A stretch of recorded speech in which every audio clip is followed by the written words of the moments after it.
Senator Plitt. Government Leader, every day we see evidence this government is not worth the cost. Statistics Canada has reported that Canada's GDP barely grew in the third quarter of this year, coming in about a third lower than what the Bank of Canada had forecast in July. Canada's per capita GDP has now shrunk in 8 of its last 9 quarters. In contrast, Leader, the U.S. Commerce Department reported last week that country saw its GDP grow by 2.8% in the third quarter. Leader, you like to blame the world for your government's own economic mismanagement. Now, if that's true, Senator Gold, why is the United States performing almost 3 times better than Canada? Senator Gold. Thank you for your question. Every country's economy performs at different speeds and at different times and at different cycles.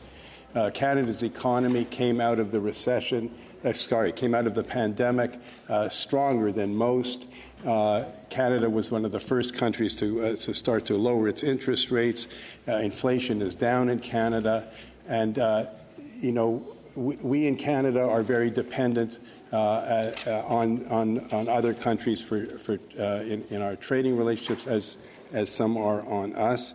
Our economy is doing well, and this government is continuing to manage the economy in a prudent way and in a responsible way, making the investments necessary to assist Canada going forward and Canadians as they continue to go through challenging times. Well, Statistics Canada report says that one of the only sectors lifting up our economy in the third quarter was, guess what, the energy sector. So naturally, the NDP Liberals are doing their best to kill it with their new emissions cap, because it's the one area where we're doing well in, Leader, the one area. How much more Canadian jobs and investment does this incompetent Liberal NDP government want to drive to the United States, Leader? This government's policies with regard to the energy sector, the important sector in our economy, are well balanced and appropriate.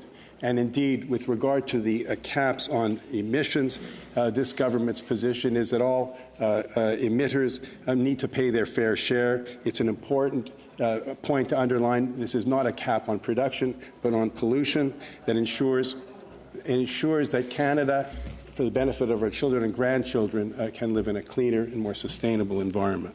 Senator Martin. All be broke.